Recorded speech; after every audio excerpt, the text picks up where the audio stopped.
For this International Day of Multilateralism, we are here in one of the most beautiful rooms of the Palais des Nations at United Nations Geneva, and we want to have a discussion with a director of a celebrated Graduate Institute of International Studies and Development Studies here in Geneva to discuss about the transition the multilateralism is going through from an era behind us to what it needs to become to help in the governance and the solution of global problems. Marie-Laure Salles, bienvenue. Merci. So welcome to the Palais des Nations, welcome to United Nations Geneva. The Graduate Institute was born together with the League of Nations in 1927. Your institution is known the world over. Today we're here in the same Palais des Nations where the League of Nations used to be, and today is the place of the United Nations office at Geneva. And we are in one iconic room where multilateralism gets done every day.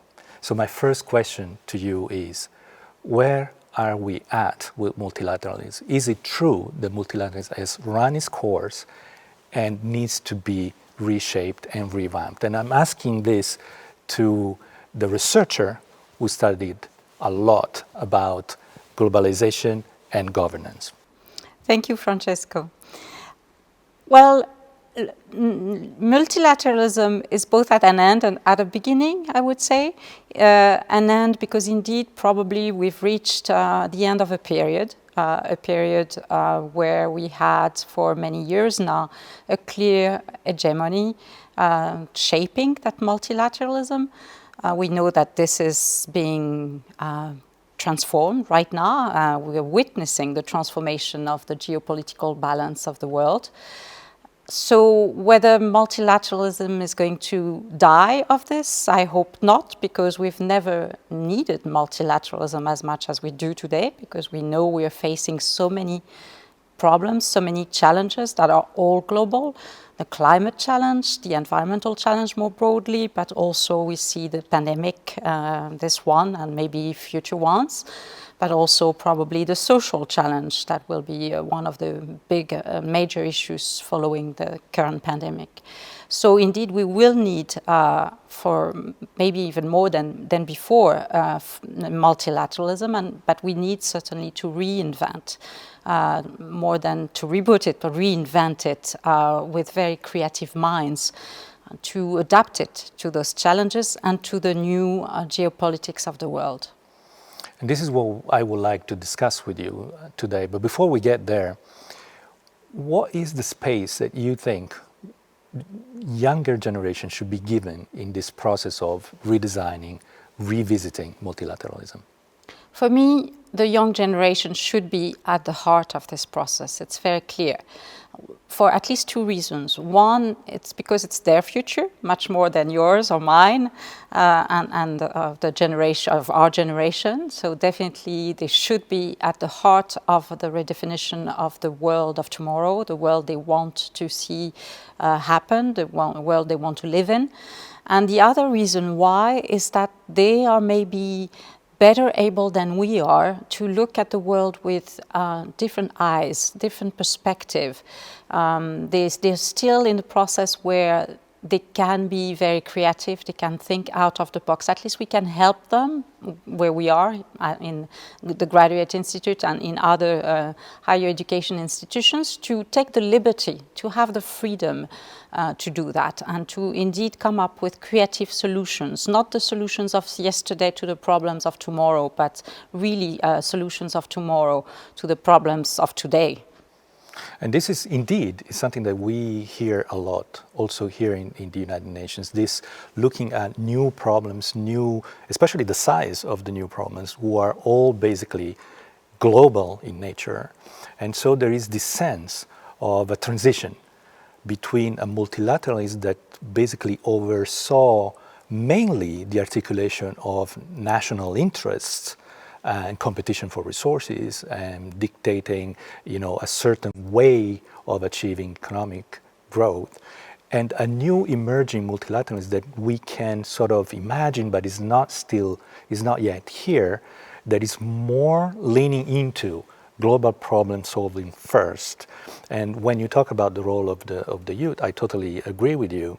And on top of that, I also believe that it's very difficult to tell a young person today what they may expect from the future. It was relatively easier to do that with my generation or your generation. We were trained in a certain way, and it worked.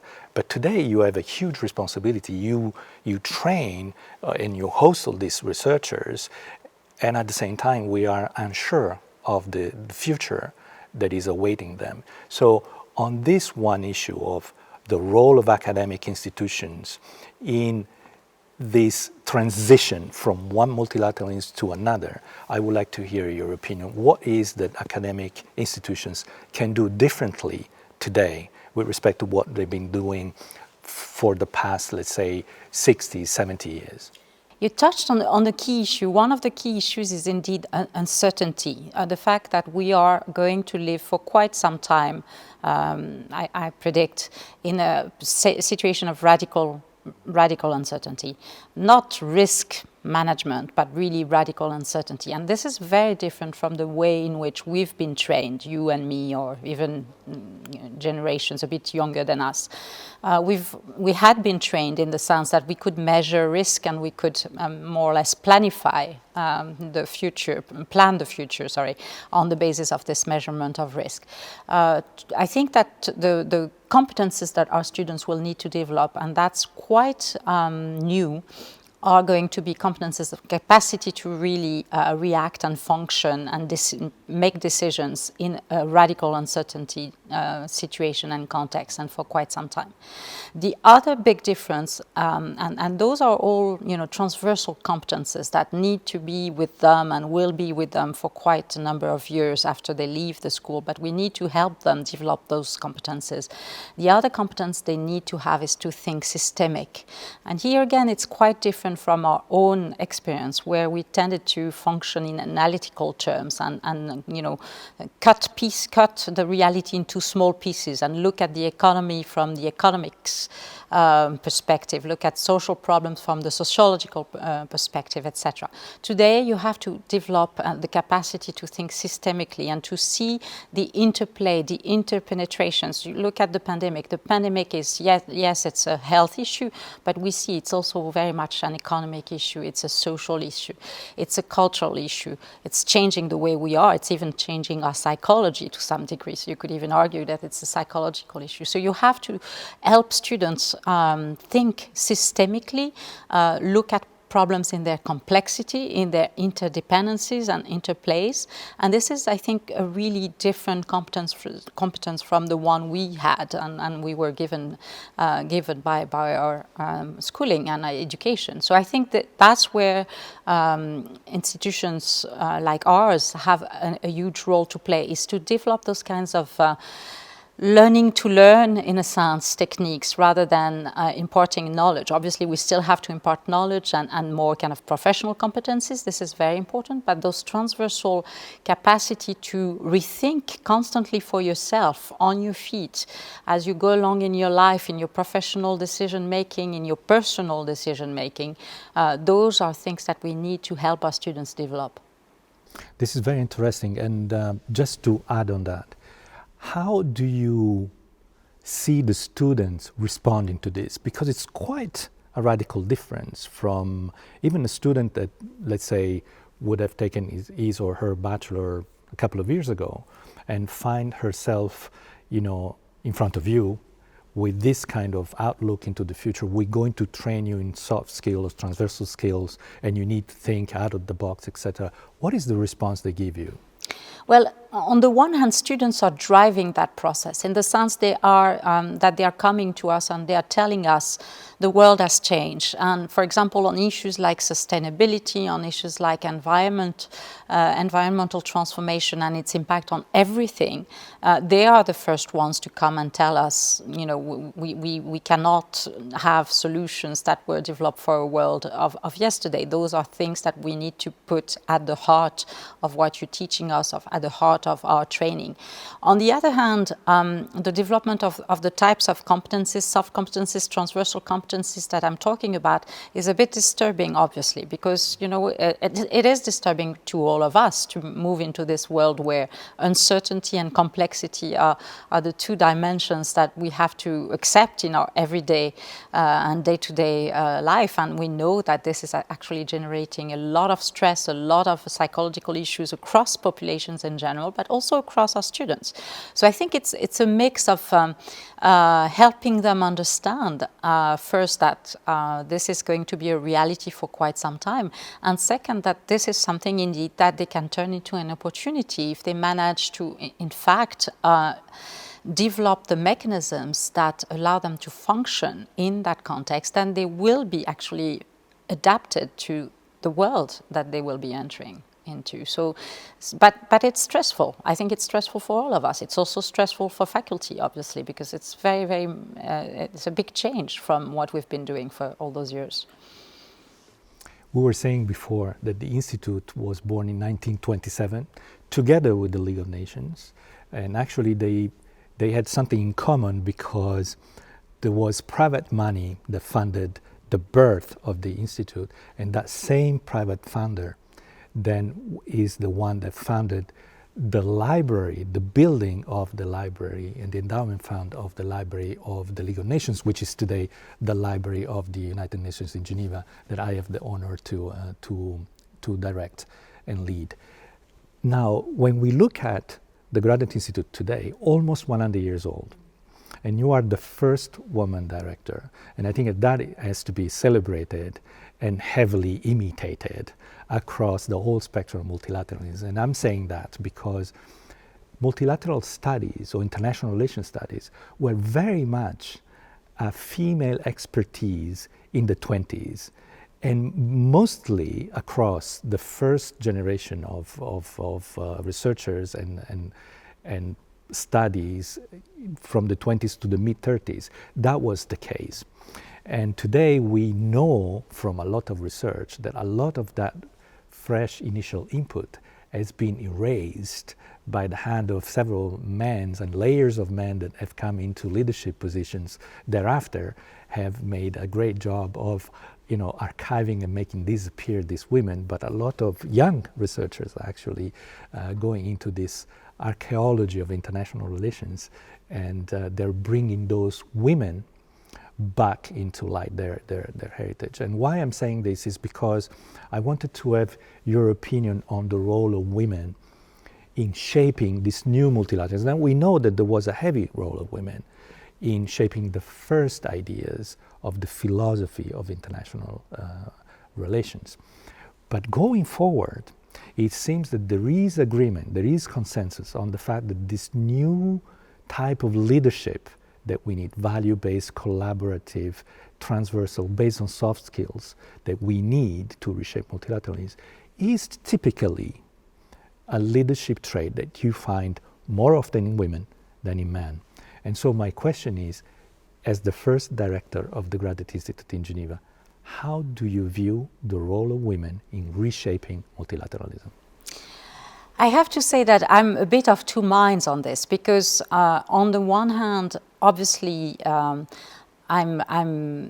very much in favor of diversity, and I would rather actually use that notion that what we need in the building up of this new multilateralism is diversities in plural. So obviously gender diversity, but also all kinds of other diversity, including intellectual forms of diversity. So for example, having very different disciplines around the table in thinking about those issues, having also the capacity to actually fluidify the boundaries of those disciplines, because I think one of the big issues and one of the big problems in the last 70 years or so of evolution of multilateralism has been this increasing division of scientific labor, which has meant that economists were economists and political scientists were political scientists and sociologists were sociologists, and that mostly economists and lawyers and maybe a bit of political scientists were involved in multilateralism and multilateral thinking, where we would need many other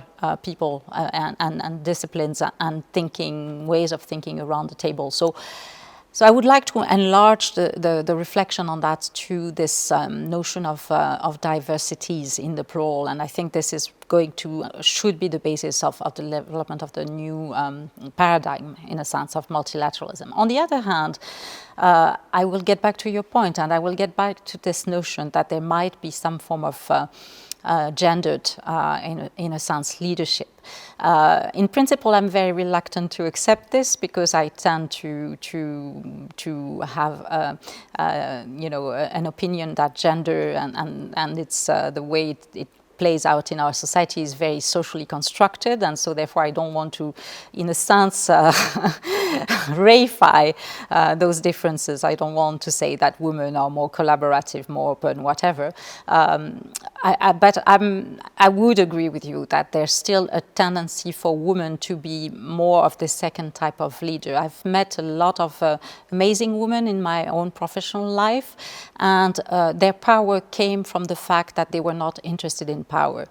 And that's maybe the way in which I would underscore that. If we look at the current pandemic again, and if you look at the countries that have done better, weirdly enough, most of them are run by women. So, this is not proper scientific, a proper scientific study that I'm talking about here. It's just, looking at some facts here and there. It would be interesting to understand and to actually do a proper study of why this is so and why this is the case. So, I agree with you, and on the other hand, I don't want us to reify this. I think that what we need is different forms of leadership, definitely, and that both men and women and all kinds of diversities can carry this different forms of leadership. You and I know very well that the Graduate Institute and UN Geneva are close partners. They have been close partners, but they want to become more effective partners in terms of helping this young generation shape the future that, after all, they will have to live in. And so my last question to you is about this nascent partnership that has been there but wants to happen greater and stronger than before. What is the value of this partnership seen from across the street where you direct the Graduate Institute? Well, the value of this partnership is obviously extremely strong, extremely important. The way in which I tend to talk about this at the Institute is the necessity to recognize interdependencies. We are in a world that calls for interdependencies.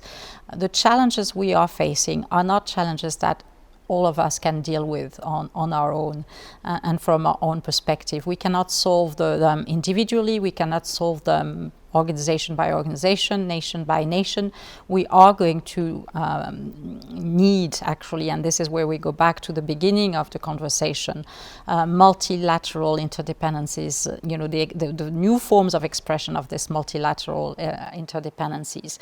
So the Institute is very aware of that in order to actually produce relevant knowledge, because that's something that we are proud of, to have been, at the heart of the production of very relevant knowledge throughout the years, throughout decades, nearly a century, as you said.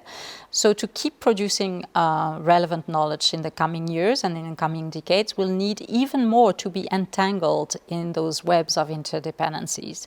And obviously, UNOG, but also the UN system in general, international organizations in the Geneva, in international Geneva in general, but also other academic institutions in Switzerland and beyond that go beyond our own disciplinary competences. So, for example, schools like EPFL or design schools, that take us out of our comfort zone, as you underscored, which I think is really important, is to be taken out of your comfort zone are very important. And I think the way in which, to go back to the particular case of UNOG and the Institute, the way in which we can push our collaboration further is to go towards actually the co-production of knowledge more than we've done in the past. In the past, we've mostly been sharing the diffusion of already existing knowledge, whether yours or ours or a mix of the two. But I think the next step and the next challenge is going to be the co-production of knowledge, and we should have our students at the center of that, to go back to what I was saying before, the need for this new generation to be there. So they should be strongly involved in this partnership between you and us, definitely. It is our wish as well. So I look forward to working together with you and your students on that. Today is International Day for Multilateralism and Mediation for Peace. So what is, as we wrap up this conversation, what is your wish for the multilateralism of the future? My wish for the multilateralism of the future is that it puts at its heart the question of sustainability and resilience. We are not going to survive individually if we do not solve the problems of our planet. The planet can deal without us, we cannot deal without our planet. So we have to put those problems at the heart of our multilateral discussions. The other wish is that we remain as open as possible in our capacity to discuss and to exchange and to respectfully disagree. I'm a bit worried about that in the current world and the world as it goes, and so we should really push this particular feature of openness, which was at the heart of the first multilateral experiments already, and maybe went through difficult times in different periods, but we should reinvent it for the 21st century. Well, let's hope that your wish come true in a not so distant future. Professor Salles, thank you so much for being with us today. Thank you for your valuable opinions and for your enthusiasm. Thank you very much.